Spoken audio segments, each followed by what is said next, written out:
Alright guys, today's the day. I'm nervous. Let's do it. Yellowstone and Grand Teton national parks represent the epitome of the national park system. Encapsulating over 22 million acres, the greater Yellowstone area holds some of the most jaw-dropping landscapes, otherworldly formations, and 75% of the entire world's geothermal features. In this video, Rachel and I will spend nearly 2 weeks showing you some of the most amazing areas of the United States, hiking deep into the Teton wilderness, spotting dozens of wildlife, and having the engagement of our dreams.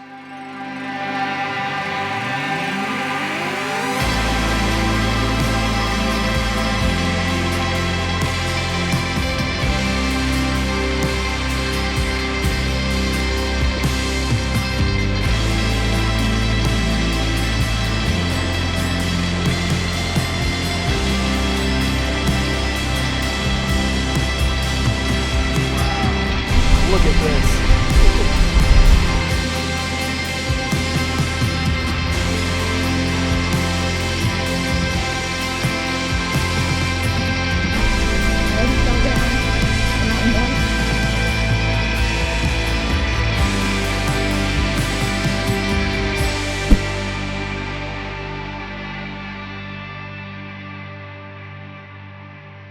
After enjoying the Black Hills of South Dakota, it was time for the 7-hour-long drive to western Wyoming to Grand Teton National Park. Oh yeah. There they are, right there, all the way on the left. That's it. Grand Teton in the middle. Those are it. Those are the Tetons. Look how sharp they are. As we entered the park, we were brimming with excitement, experiencing some of the best mountain views we have ever seen.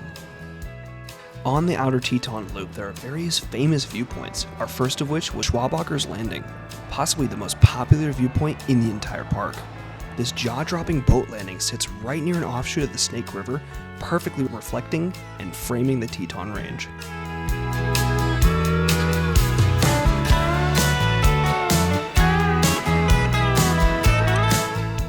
Craziest view probably I've ever seen.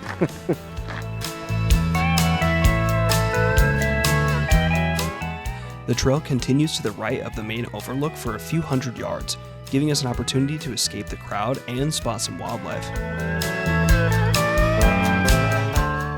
So today is kind of just our introduction to the park. We're just kind of getting familiarized with the area, but we're going to come back to a lot of these places, especially Schwabacher's Landing, for sunrise and really start to dig deeper into the park as the days go on. So we're excited and we'll document the best we can.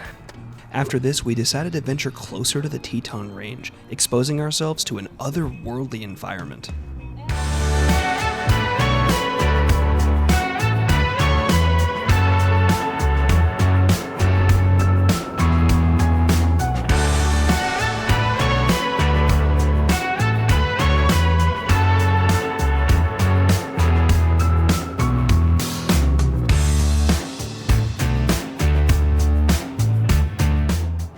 I'm gonna be honest, I haven't been to a lot of national parks.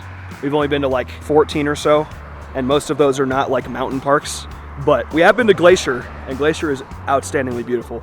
This is one of the coolest places I have ever seen in terms of views alone. I mean, are you serious? Heading up through the inner park road, the views were unmatched, getting better and better as we drove further north.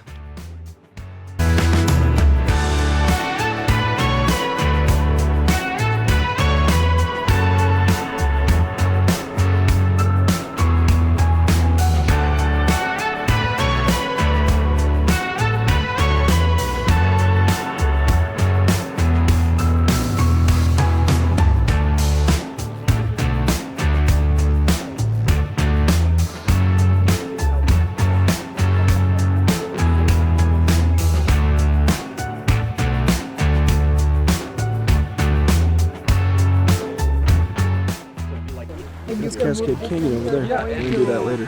And look, yeah, so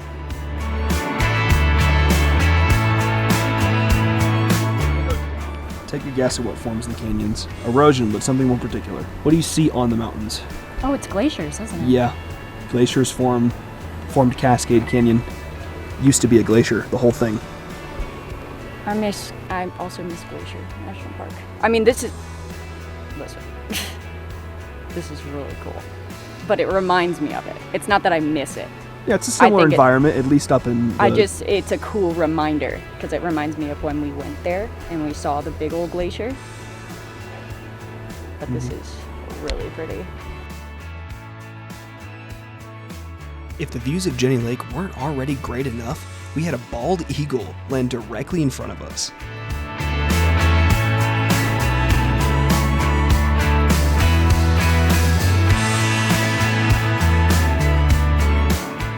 Pay close attention to the trees along the shoreline of Jenny Lake when you come here. You might be able to see one yourself. Well, that's safe to say this is the closest we've ever been to a bald eagle before. Good luck, John. What's up, buddy? Is he up there? Let me get. Yeah. I'm too short. Closest we've ever been to a bald eagle, huh? What a nice surprise. After driving most of the Inner Park Road, we checked out the Jackson Lake Lodge. Designated as a National Historic Landmark, this lodge holds 385 rooms and 4 restaurants, as well as a few general stores and gift shops. We camped on this trip, but still used this lodge as a regular spot to relax and get a bite to eat, as it has everything you need in the park. One of our favorite places to eat in the lodge was the coffee cart for their breakfast burritos. We probably got these 3 separate times. Just make sure to get them early, as they do sell out by about 9 a.m.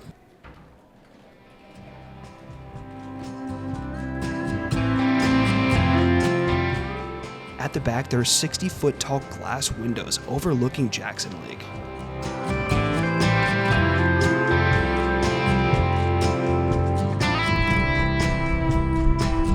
There it is. The next morning, our introduction was over, and we were ready to hike the Cascade Canyon Trail. To reach this trail, we had to go to the Jenny Lake boat shuttle. You don't actually have to use the shuttle, but it saves you an extra 2 miles walking to the other side of Jenny Lake to reach the trailhead. It's $20 per person round trip, but is honestly a great way to see the lake up close. Jenny Lake is a 256-foot deep alpine lake formed through glacial carving around 12,000 years ago. A 2005 study designated this as a pristine lake, meaning it is unaffected by water and air pollution. It is the most visited area of the park due to the Hidden Falls and Panorama Point Trail located on the other side. So there's a saying that where there's berries, there's bears. And there are berries everywhere in this valley.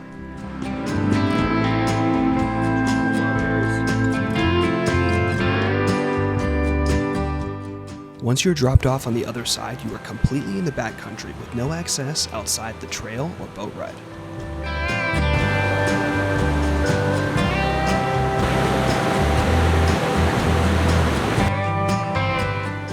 The Cascade Canyon Trail includes the Hidden Falls and Panorama Point along the way, making it an amazing day hike to experience this part of the Jenny Lake area.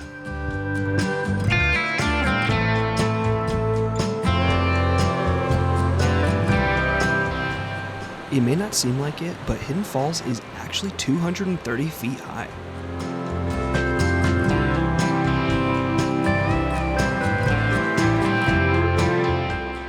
After Hidden Falls is pretty much the only steep part of the hike, making up the majority of the elevation gain for the entire trail. After that, it stays pretty flat. Panorama Point offers a different view back out east over Jenny Lake. This view is hard to convey over video because it is unbelievably vast. What do you think? I'm tired, but it's really pretty. Worth it though. Yeah. That's most of the incline. Yeah. Be aware that this area can get crowded as lots of people take photos and turn around here, but if you continue into Cascade Canyon, 90% of the crowds instantly disappear. This trail is a popular access trail for backpackers and thru hikers due to the fork to Lake Solitude and Hurricane Pass at the end of the trail. It is also a great day hike as you can quickly get deep into the Teton Range very easily and still get back within a few hours.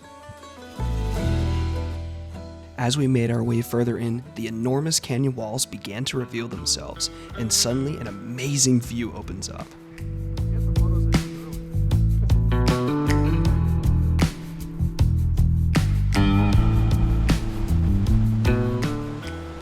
Look at this. This is incredible out here. Beautiful. Surrounded on all sides.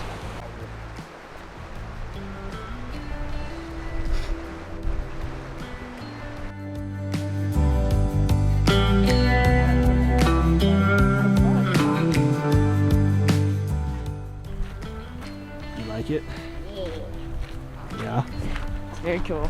I mean, for me, this is up there with Grinnell Glacier and all the others. For sure. It's like Grinnell Glacier, but like easy mode. Yeah, honestly, after Inspiration Point, this is the grade is very minor and flattens out quite a bit. Beautiful. Highly recommend anybody to come up here. Keep your eyes out on the rock outcroppings as you may catch a pika, which can only be found in high elevation mountain environments. So your first pika? Several of them.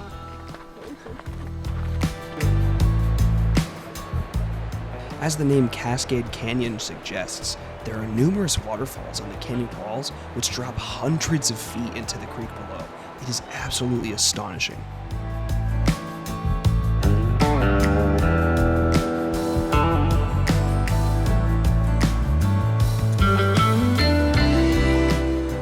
You know, as I was saying earlier when talking about how crowded the Tetons can get in the middle of the day, this, going out to the backcountry, is a good way to get away from people because we don't see that many. You know, when you first get to the Jenny Lake boat area, like 100 people, but the further you get into Cascade Canyon, the less people you see. And so we're just kind of enjoying the peace and quiet. After a few miles into the canyon, the trail does become a little redundant as the views go away and become more dense forest for most of the last mile and a half or so until you reach the forks. I would highly recommend at least going a little ways in before turning around, as the first half of the hike is one of the best hikes we've ever done. Wait a minute.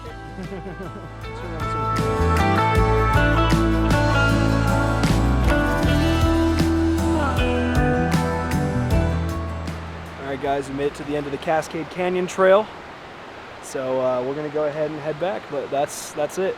I mean, I saw a pika, so I think the hike is pretty good. Exactly. That was an amazing first hike in the Tetons. We're excited for what's to come.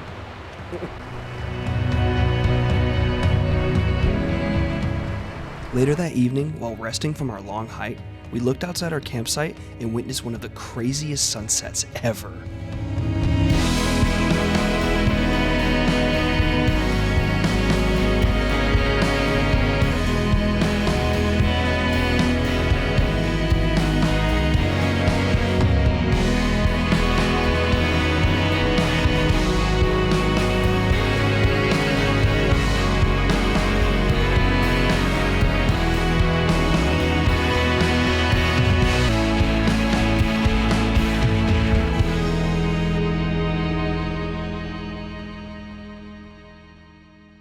First thing the next morning, we started heading towards some of the more northern sections of the park.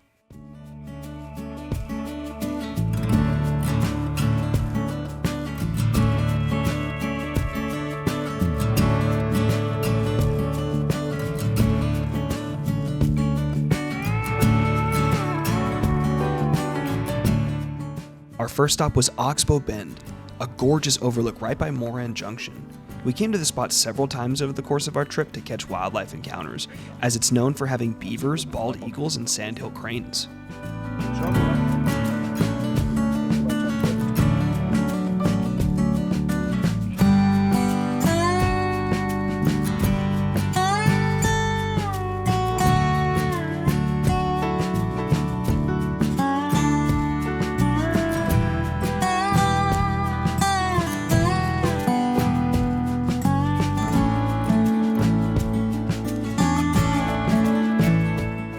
The next morning, we headed to the Jackson Lake Dam to film some wildlife.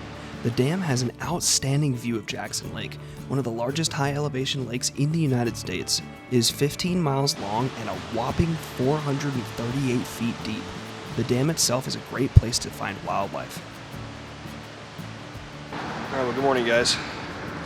We're starting off our morning looking for wildlife. Show you what we got.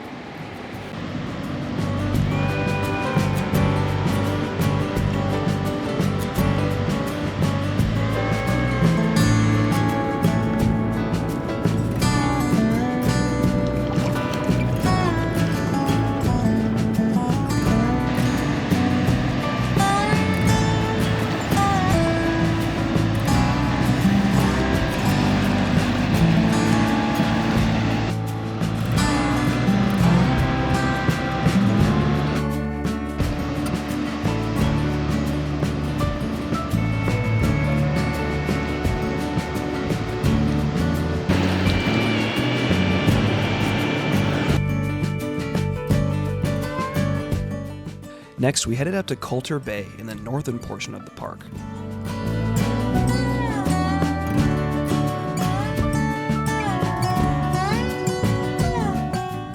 We came here to hike the Lakeshore Trail, which is a loop making its way along the shores of Jackson Lake, providing beautiful views of the beaches and local wildlife. What I like about this area is how quiet it is. It's kind of away from a lot of the crowds, and it's just very quiet. It's a good way to get away from just all the noise that happens with the Tetons because of how popular this place is.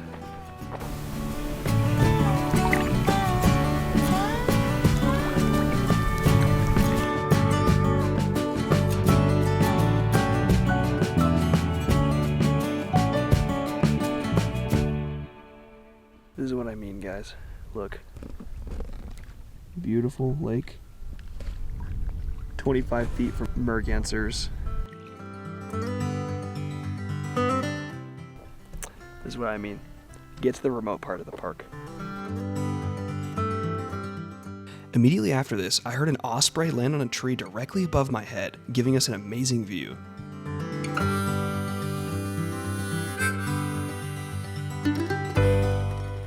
This big guy was only about 20 feet away. The osprey then flew down to the water right in front of us and bathed comfortably, like we weren't even there. So far, our wildlife luck has been insane.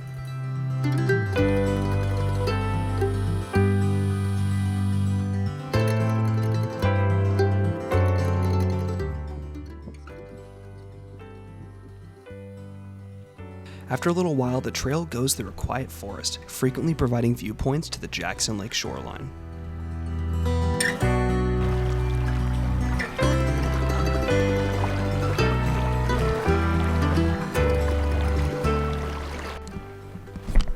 Pretty? Yeah, it's very pretty. Got some claw marks here. Some bear activity spotted. Later that day, we headed to check out String Lake. We were there in the evening, but usually this is a very crowded and popular spot for swimming, so be aware of that if you're coming earlier in the day.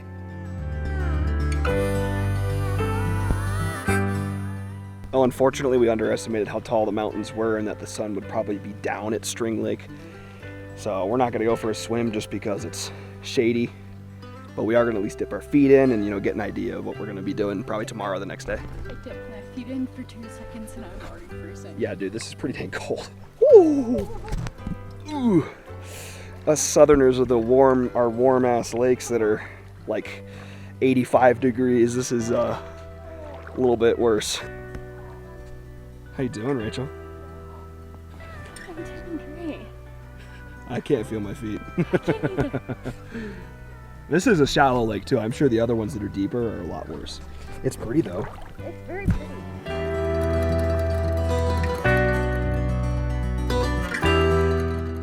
For sunset that night, we headed to Glacier View Turnout. Unobstructed by anything, this bluff sits high above Schwabacher's Landing, providing an excellent sunset spot for us. A trip to the Tetons would never be complete without seeing both a sunset and a sunrise here, as you would get to see the beautiful variations of how the sun hits these gorgeous peaks at different times.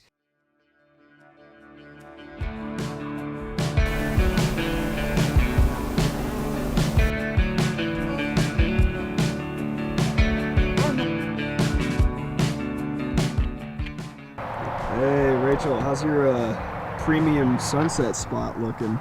The truck bed with the rocks and the spare tire And the dirty and bag chips and this very interesting Swank it.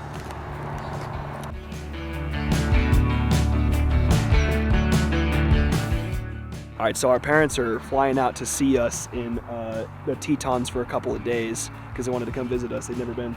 There they are. We actually see their plane coming in right now.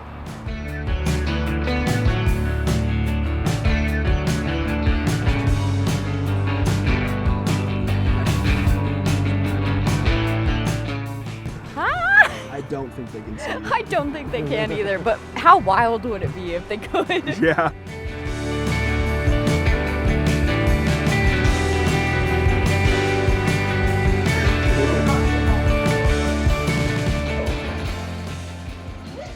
All right, guys. Today's the day. I'm nervous. Let's do it. Yes. The moment had finally come, and it was time to head back to Schwabacher's Landing one more time to surprise her. I set up my camera, being as nervous as I possibly could be.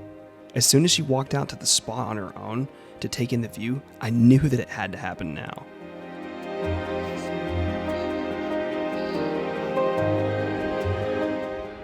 It may sound corny, but without Rachel, I have no desire to go adventuring.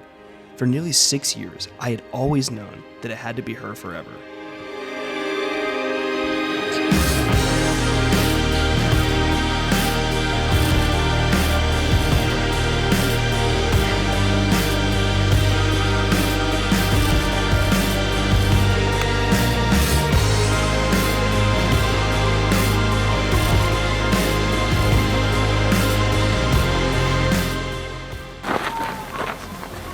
I was a little nervous, so I kind of didn't hit the button. I thought I did. Did you really think that this massive trip was just for my graduation?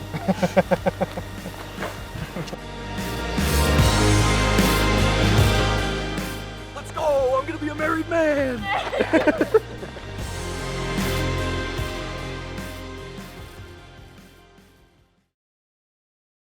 With our hearts full, we headed into downtown Jackson to celebrate with the family. Before celebrating, I wanted to check out the Jackson Town Square elk arches, made from real antlers.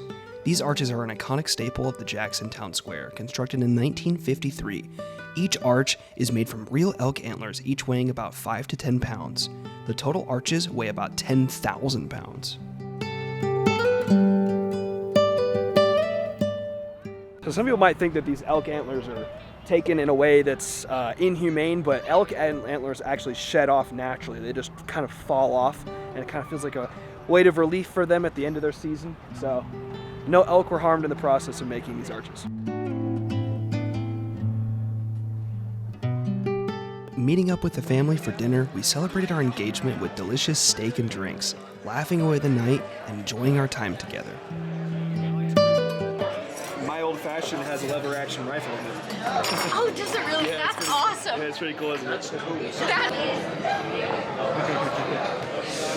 Did it. It's done, guys.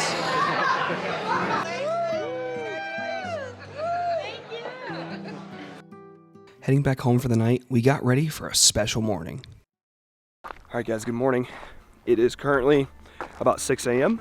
and we are at Mormon Row. Rachel's just talking to her parents real quick. Morning after the big day, but it is also our last morning in the Tetons, and so we wanted to get Mormon Row at sunrise because we haven't really been to Mormon Row yet. Yeah, I'm excited. I got my composition thought out, so I'm heading to the spot right now.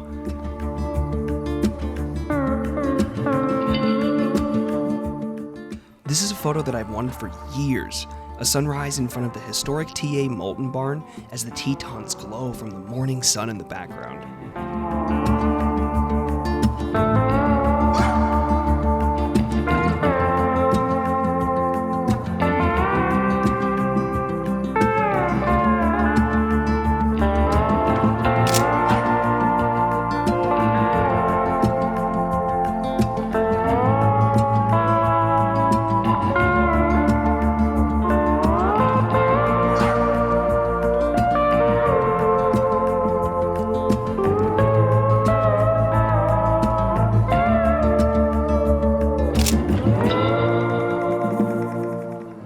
What do you think?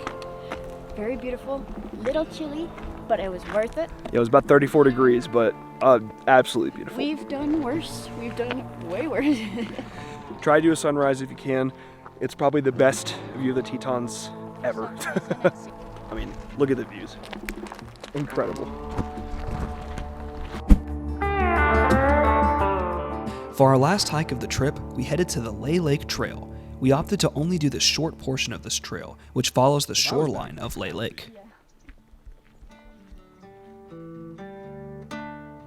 You can continue this trail for 8 miles all the way up to Paintbrush Canyon if you desire.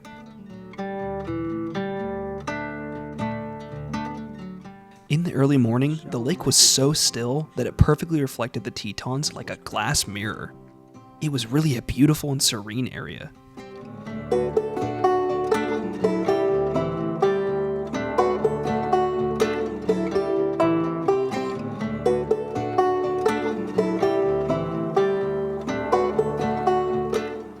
Our last moments in Grand Teton National Park were filled with a serene atmosphere. The weather was absolutely perfect, not a speck of wind or cloud in the sky, and wildlife was crawling all over the place. This park absolutely blew us away, and while we were excited to move on to Yellowstone, it was sad to leave this pristine valley behind for who knows how many years.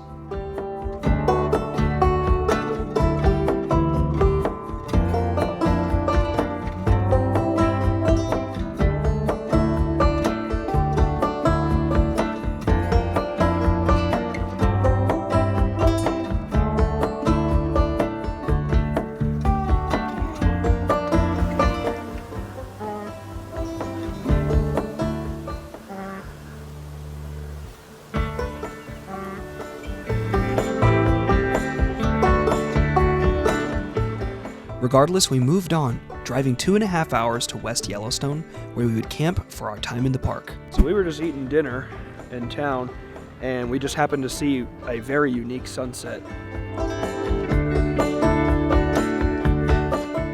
It took me a minute to figure out what this even is, but it looks like the sun peeking from behind the mountains, contrasting perfectly with that specific cloud setup. It's very, very unique.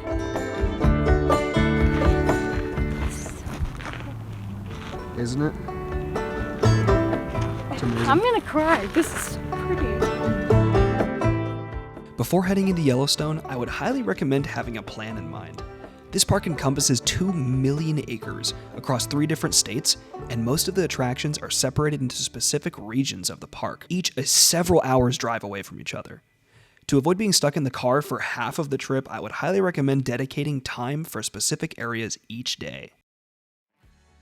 The first area we wanted to explore was Mammoth Hot Springs in the northern part of the park, with a few stops along the way. A quick roadside stop along the way is Roaring Mountain, a large acidic thermal area containing tons of fumaroles, which are the hottest thermal features in the park. If you listen closely, you may be able to hear a hissing sound coming from them. Yeah, there's that signature sulfur smell. Better get used to it. Yeah. Blech. Yeah. Yeah, it smells like poop. Do you have friends again?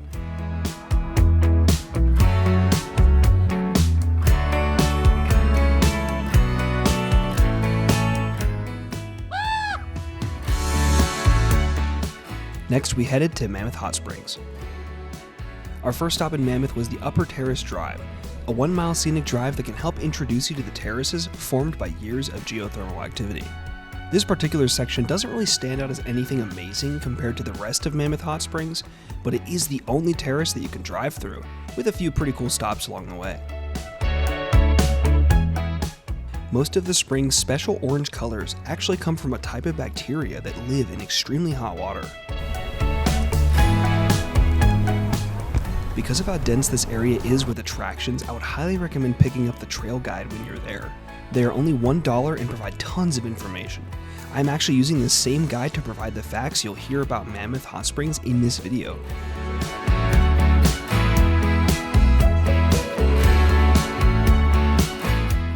Making our way down, we headed through the main terrace over to Canary Spring.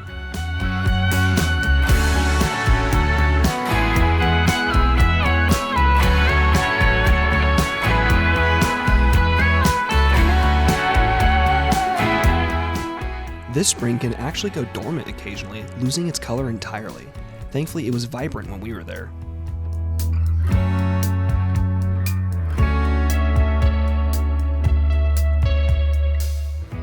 Yeah. Just thought y'all might want to see. Like, did you see it yet?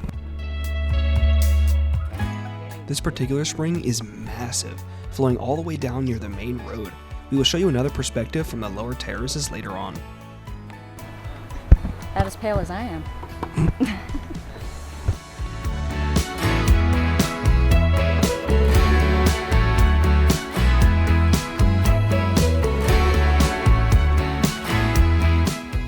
Heading down to the main terrace, we started coming across the extremely beautiful springs that we were waiting for.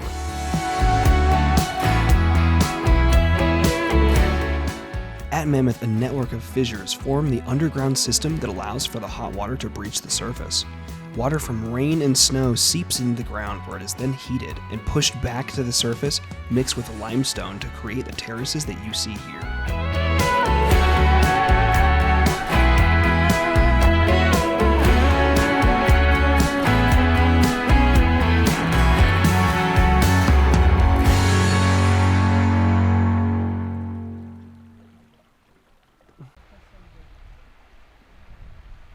Another neat fact is that throughout the years, the terraces constantly change activity and morph into new forms.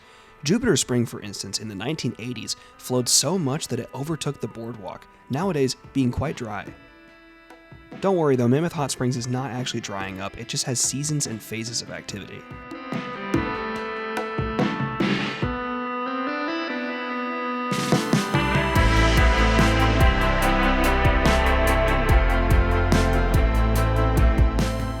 Liberty Cap is another strange formation, being 37 feet tall.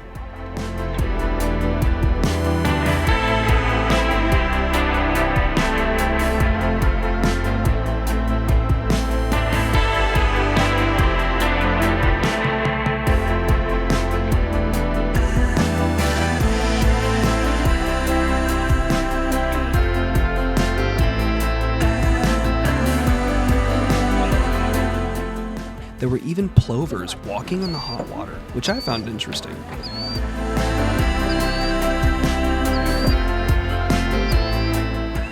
Honest opinions on Mammoth Hot Springs? I thought it was really pretty. It was very unique. I've never seen anything like that before. So Yeah, our first hot springs of Yellowstone, but I've seen a lot of pictures of the other ones, so these look a lot different than the rest of them. I like it. I thought it was very unique. I think that the boardwalk areas and how much of it there is to see kind of helps you spread out a little more. So you could spread it out away from a lot of the crowds. The lower terraces are a lot more crowded than the upper terraces. So if you want to go up to the upper ones to get away from that, there's a lot less people up there. I guess it would depend on the time of day though. But I think the upper terraces people don't go to as much because they're not as cool, I guess. I still liked them, but I thought they were really cool. yeah. So. Well, we're going to move on now. Next, we headed into downtown Mammoth to check out the Horace M. Albright Visitor Center, which originally was built in 1909 for the United States Cavalry troops that protected this park before the creation of the Park Service. Inside, you will find a vast collection of taxidermies representing the wildlife found in the greater Yellowstone area, as well as a few interactive exhibits.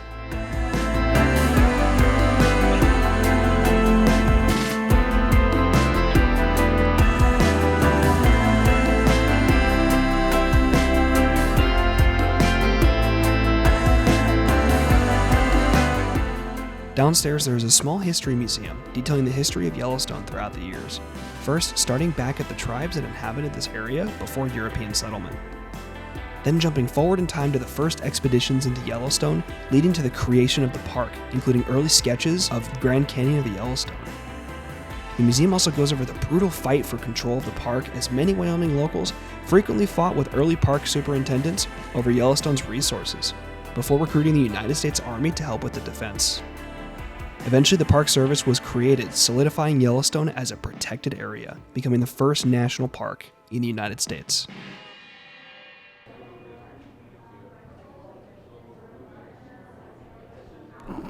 Out back, you can find Fort Yellowstone, where the cavalrymen were stationed. Leaving the town of Mammoth behind, we crossed into Montana, heading towards the town of Gardiner. This part of Yellowstone is often overlooked, but it was incredibly beautiful, with the vast, dry rolling hills as far as the eye could see.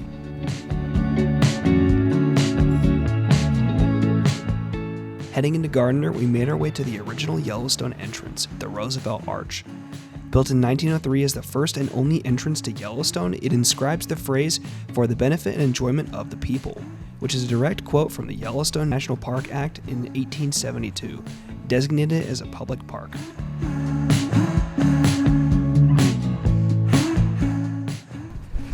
Dude, I'm in Yellowstone.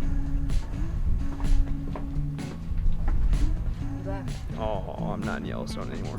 This 50-foot tall arch was strategically placed near the Northern Pacific Railroad, welcoming some of the first ever visitors. You know how people tell you to be patient in Yellowstone? Well, even if you come prepared and go at times that you think nobody's gonna be in the park, like 5 p.m., sometimes you're still gonna have to wait anyways. Yeah. So be patient, I guess, because it doesn't matter. Sometimes you're not gonna avoid it. While driving back through the park in the afternoon rain, we came across tons of wildlife.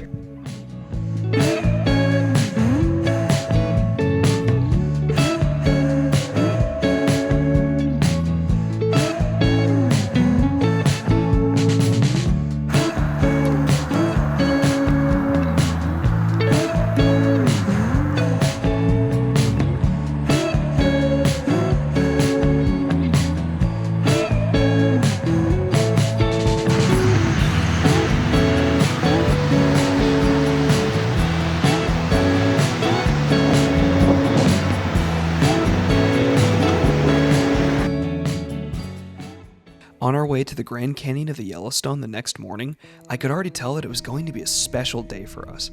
Our hour-long drive from West Yellowstone was already incredibly beautiful. Hey, bro.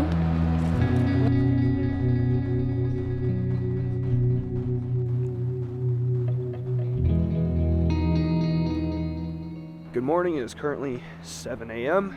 and we are in the Grand Canyon of the Yellowstone, heading down to the brink of the lower falls. There is basically nobody in the parking lot. The best time to get here is early. All right, baby, get out there. First time.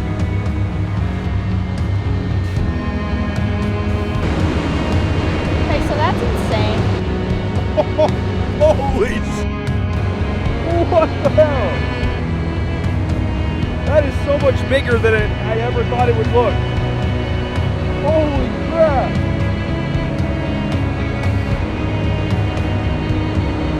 Oh my god, that is enormous.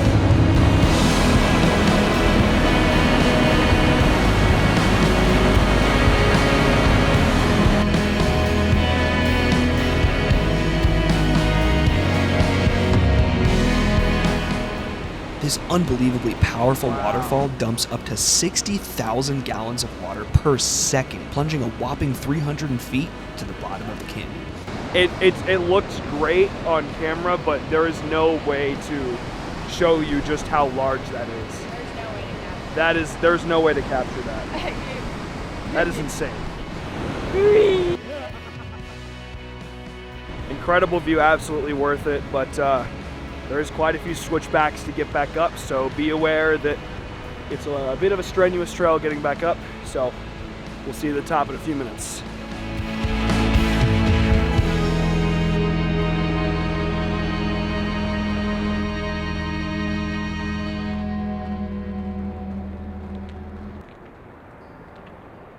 The Grand Canyon of the Yellowstone is easily considered to be one of the most beautiful parts of the park. I think the videos speak for themselves. The canyon is more than 1,000 feet deep and is 20 miles long. Lookout Point is another fantastic way to see lower falls from a distance.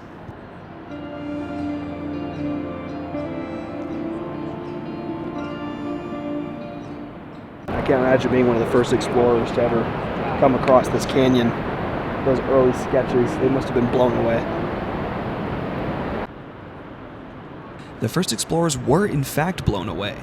During the first Yellowstone expedition in 1869, Charles W. Cook wrote, "I sat there in amazement while my companions came up, and after that, it seemed to me that it was 5 minutes before anyone spoke."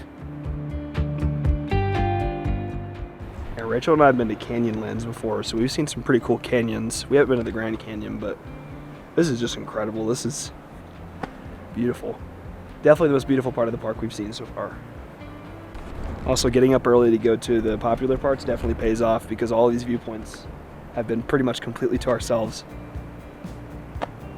Can't beat it. Can't beat getting up early. Look at this, Grand View parking lot. We are the only ones here. Heck yeah.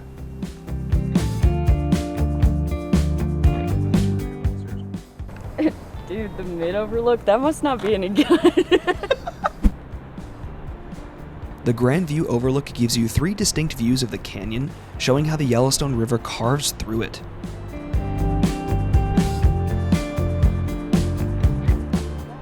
By the way, another reason to come in the morning is because the sun goes right into the main parts of the canyon. Around sunset time or at dusk, it probably doesn't look as good, I would bet, because it's facing the other direction. So things like the lower falls wouldn't have the sun on it. Nothing beats a Jet 2 holiday. And right now. Ignore this one, she's stupid. It is also partially wheelchair accessible.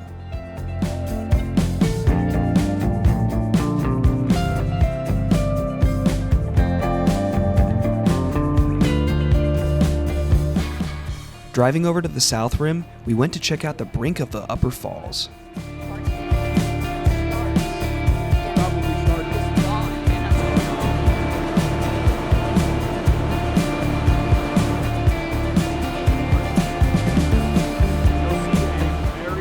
The trail is a short walk down to the viewpoint.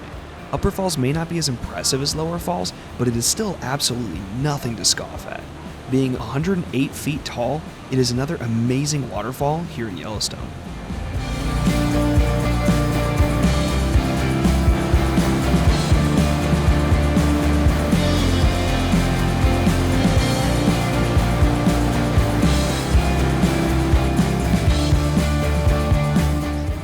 As you drive along the south rim, you will find plenty of other perspectives of the upper falls.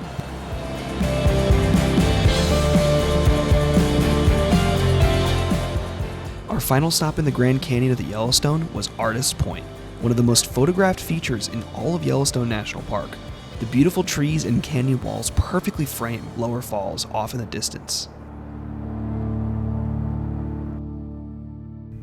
Directly south of the Grand Canyon of the Yellowstone is Hayden Valley, a large subalpine valley known for having all sorts of wildlife. Bison, bears, wolves, coyotes, and elk are prominent animals that can be found here.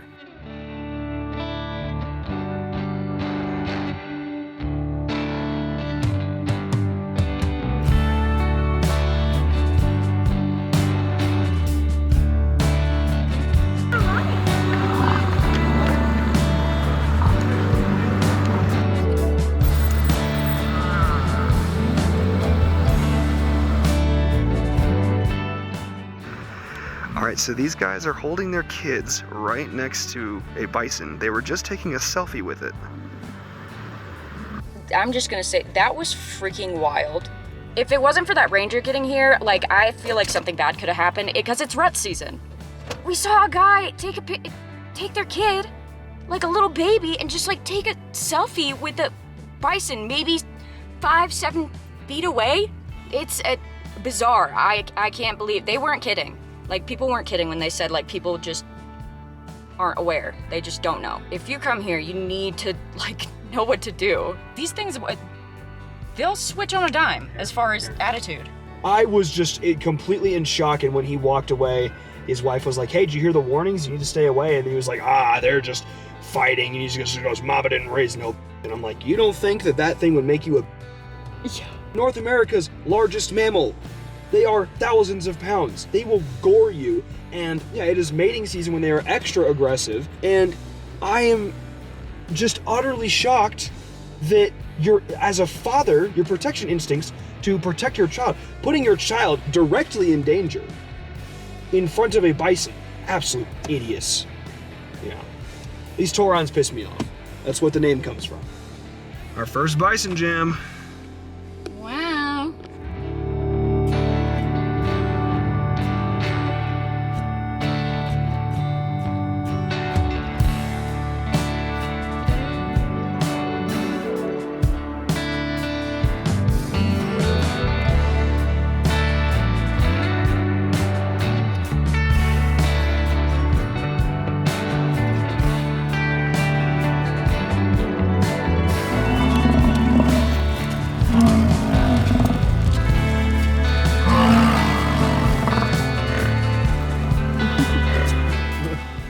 Bro.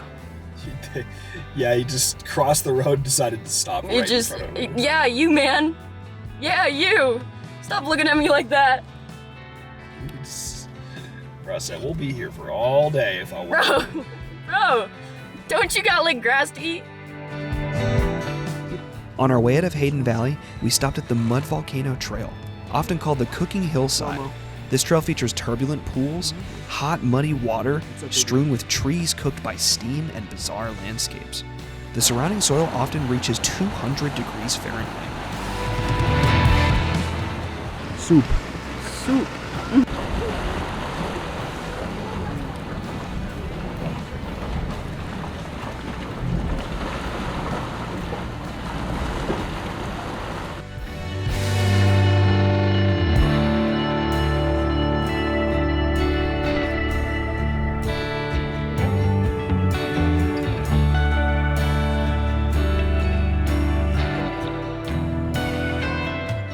Reaching nearly 200 degrees, Black Dragon's Cauldron is one of the youngest formations in Yellowstone, not even existing before 1948.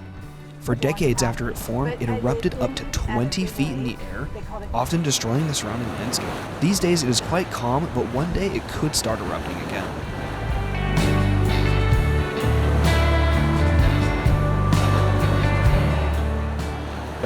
All these boiling hot springs that just constantly bubble are so cool. Soup. Soup, I guess. Soup.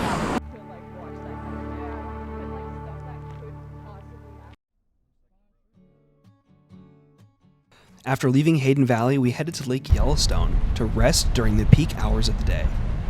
Sitting at 136 square miles, this massive but beautiful lake was a fantastic place to relax, while all the other attractions were packed with people.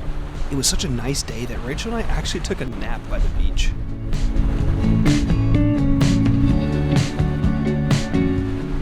So, we are currently standing in front of Yellowstone Lake, North America's largest high elevation lake, meaning anything above 7,000 feet above sea level.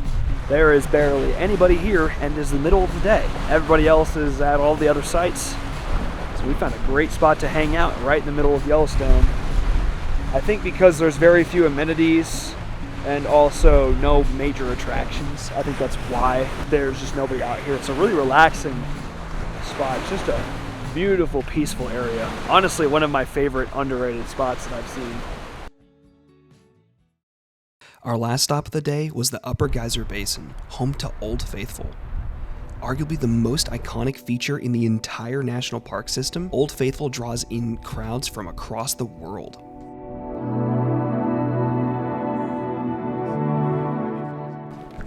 Yeah, we're getting rained on right as Old Faithful's coming. It's all right. We'll be okay. Soldier through. As the name suggests, this geyser erupts around every 90 minutes, making it the most predictable eruption in the park.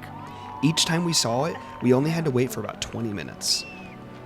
The eruption lasts 5 minutes and can reach heights of up to 180 feet in the air. We watched Old Faithful erupt on 3 separate occasions while in the park, and every time it was incredible how massive it was. Whoa. It's not even close to that tall yet. Dude.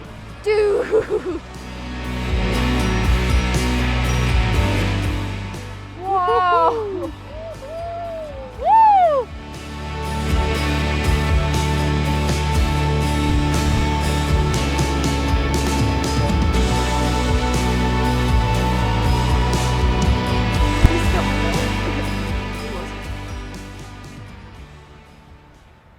After this, we checked out the Old Faithful Inn. Built in 1904, it is one of the last remaining log hotels in the United States. It is 700 feet long and 7 stories tall, holding up to 327 rooms for guests to occupy. The main lobby has a 65-foot tall ceiling with a massive fireplace. It was gorgeous. Behind the cafeteria, there is also special seating to watch Old Faithful from the lodge, which is very cool for people who stay here. Dude, me when your girl, like, you when your girl like, when she sees me when I'm like shirtless. Right next to Old Faithful is the Upper Geyser Basin. Okay, well, so we made an executive decision to come back later because I took one look at Blue Star Spring and realized that it is at this time of day when the sun's about to set, it's not ideal.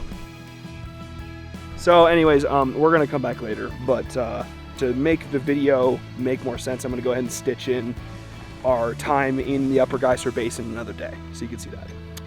Boom.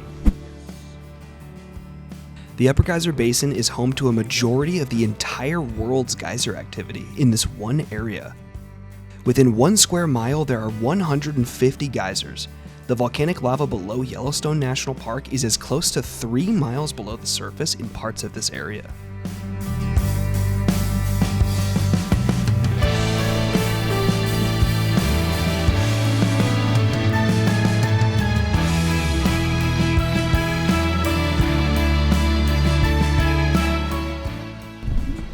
Oh, we happened to catch one going off at a distance. Look at that. I wish we were by it. Rangers can predict the times of 5 geysers here. The others can erupt once every few days or every few years.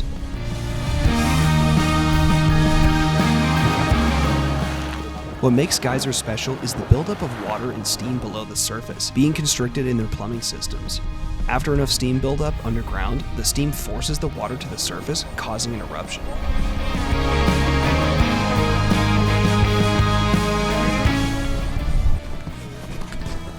Liberty Pool. Looking kind of gross, honestly.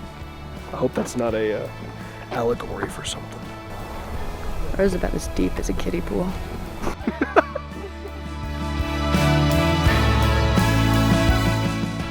This silly little geyser actually just recently became active around 2021. It was a cool little one to see.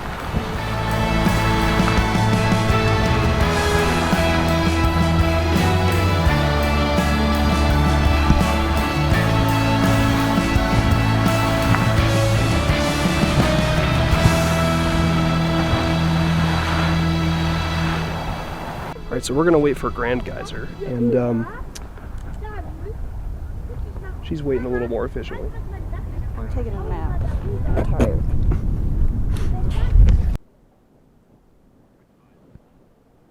Well, I guess you can't win them all, unfortunately. We spent probably 2 hours waiting for Grand Geyser to go off. With these geysers that are not Old Faithful, it's really plus or minus 90 minutes for the average time that you're going to be able to possibly see it. But they also say that it's always a maybe. You know, you can never fully predict it, and so unfortunately we reached a scenario where it didn't happen. But that's just a good lesson that, you know, manage your expectations. This isn't Disneyland. You know, nature has its own plans, and sometimes they don't match up with yours. Regardless, we still saw Castle Geyser go off and the other smaller sputtering geyser, and so we still did get to see some less predictable geysers going off besides Old Faithful. On our way back for the night, we captured another gorgeous sunset with spring steam rising to meet the golden clouds. I'm not sure what God puts into the atmosphere in this park, but we have had some of the most incredible sunrises and sunsets throughout our entire time here.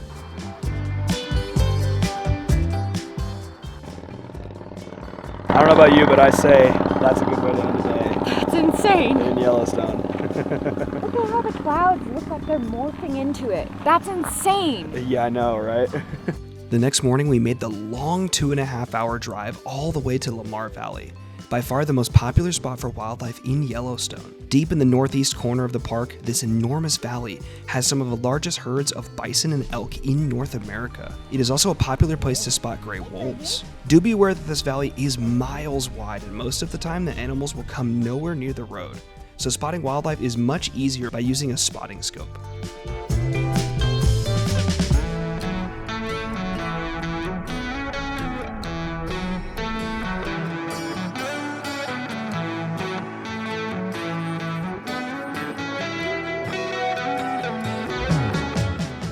My camera lens just didn't have enough reach to get anything good in this area, but we did see some wolves off in the distance.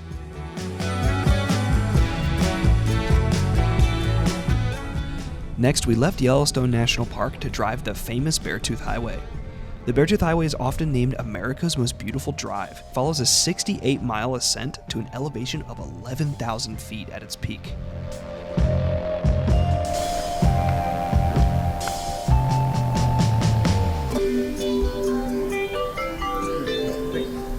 make sure when you're coming up to Beartooth Highway to bring some layers, because there's a huge temperature difference because of how the elevation change.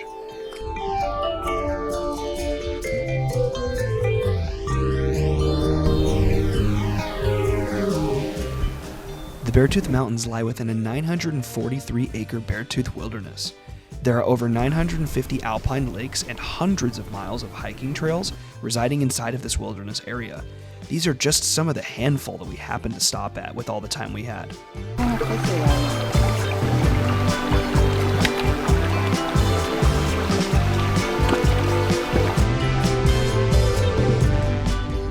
As we ascended further, the landscapes began to change from alpine forest and lakes to rocky and windy environments with wide open views.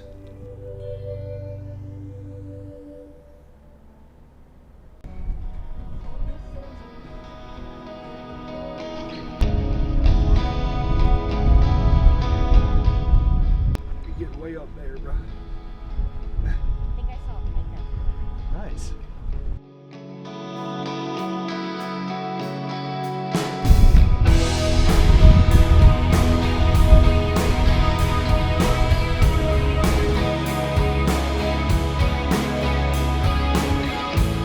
With 20 separate mountain peaks being above 12,000 feet, the apex of this drive feels like you are literally up in the clouds.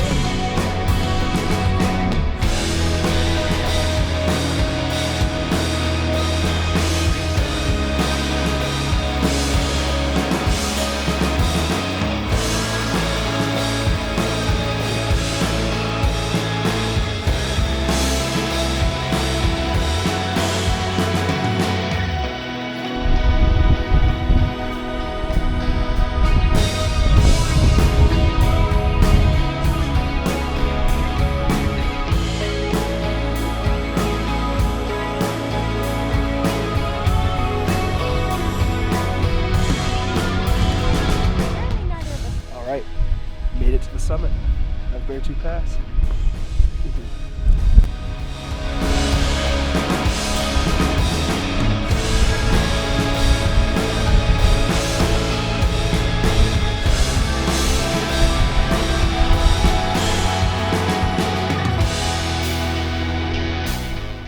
Bit of a rock scramble to this view, but I want to see.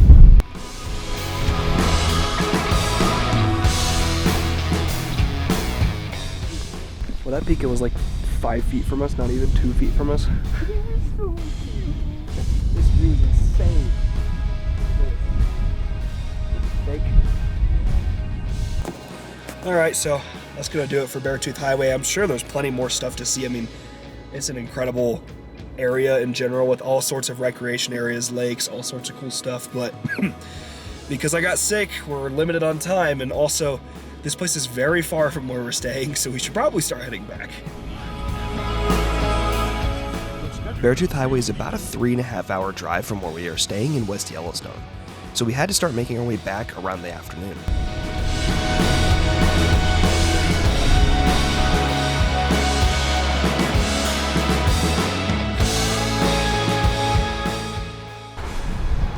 That's pretty dang impressive right there. Nice little underrated overlook right by Hayden Valley. The next day we headed to the lower Geyser Basin, another massive geothermal part of Yellowstone. Our first stop was the Fountain Paint Pot Trail. This particular trail is pretty popular for having geysers that erupt about as often as Old Faithful, as well as a few springs and steam vents.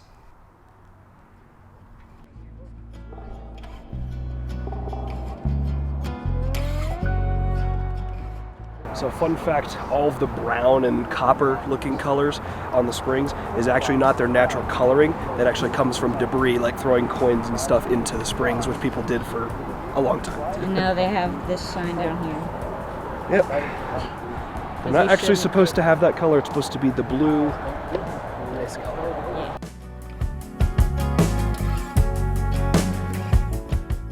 Milk. Milkshake. Yummy. So I don't think that it would be very yummy.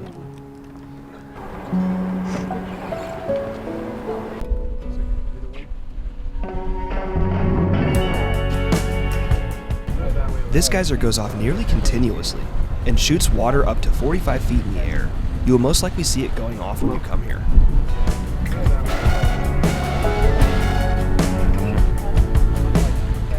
We wanted to go see the Biscuit Basin area, but unfortunately the area was closed due to a hydrothermal explosion last year, and Firehole Drive was also closed due to asphalt being melted. Then it was finally time to see Grand Prismatic Spring. The boardwalk starts by crossing the bridge, allowing you to see discharging water into Firehole River. It's fascinating to me how Yellowstone's ecosystem works like this.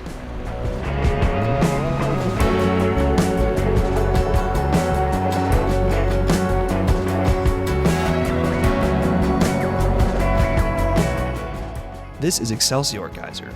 The Excelsior Geyser crater dumps about 4,000 gallons of water per minute into Firehole River. It's a beautiful water. You should dip in. Yeah. How hot is it? Like 200 degrees, I think. Yeah, that sounds pretty good. That's about the temperature I take a shower at, so it should be fine. Right?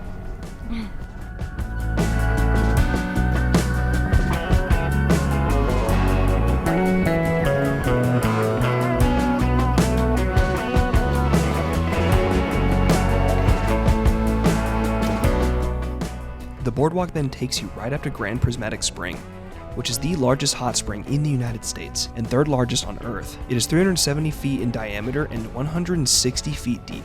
You can't see the spring that well up close due to its size, so you should also do the Overlook Trail for the full experience. I love how the smoke itself is blue, not just the water, but how it reflects off of it. It's so cool. And also, it kind of feels like you're breathing in water when you breathe in the smoke. I feel like I'm gonna get pneumonia, but it's very pretty.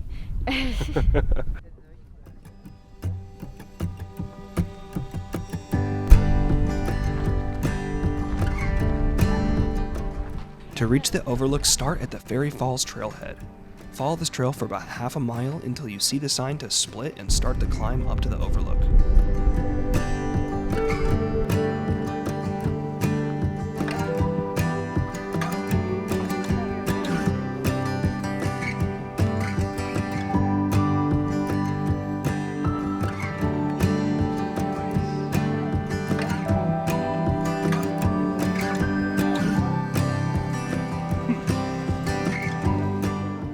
The overlook is a cool little spot. Obviously there's probably going to be a lot of people up there no matter what you do, so just wait your turn, but they're pretty nice about letting you in. But it's a cool area. It's weird how the smoke looks blue from here.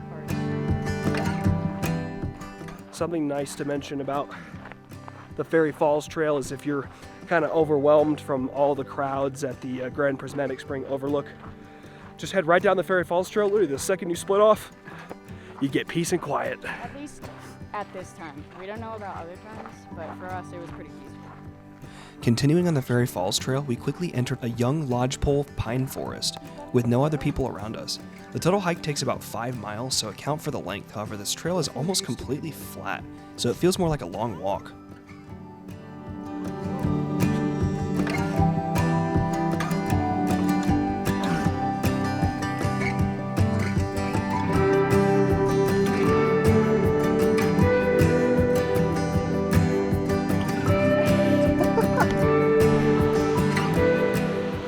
The falls are a whopping 200 feet tall and were gorgeously framed by the surrounding landscape. Our last stop in Yellowstone was the West Thumb Geyser Basin Trail. It is the largest geyser basin on the shores of Lake Yellowstone. This short boardwalk loop trail shows tons of hot springs right along the shoreline as well as a few in the lake itself.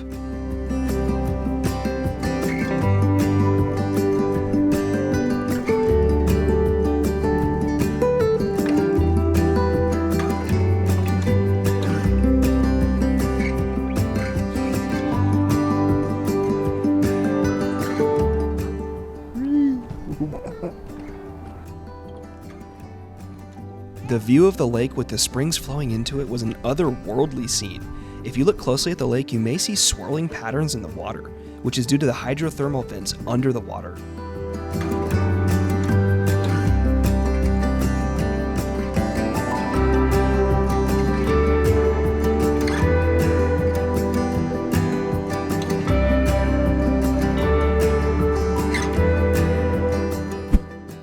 all the way to the end of this video, thank you for watching all the way through. It means the world to me. This was a pretty big project for me and took a long time for me to put together and a lot of work, or due to the fact that I also work a day job. But I absolutely love making these videos regardless of how many views it gets. It's a genuine passion of mine and it creates memories that last forever that I can always look back on. But if you'd like to see more videos like this, your support always matters and encourages me to make more content. If you'd like to see some of our other videos on nature and travel, check them out here, as well as our videos on the massive road trip to get to Yellowstone itself. Thanks again, and we will see you all on the next journey.